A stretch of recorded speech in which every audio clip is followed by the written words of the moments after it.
What is up, everybody? Good morning and good afternoon to every lovely viewers watching this video right now. And in today's video, I'm going to be showing you guys how you guys can log in into your PNC mortgage account. Now by PNC mortgage, I mean it's a company which provides you mortgage, which means loan.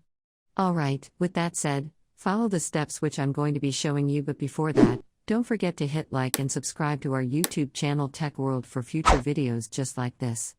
And with that said, let's get on with today's video. The first step source for PNC mortgage login, and you want to click on the second link over here, which will take you to the official website of PNC. Now, once you're on this website, what you want to do is click on versus sign on. And after you do that, enter the username of your account. And then enter the password of your account over here as well like this, and then click on login.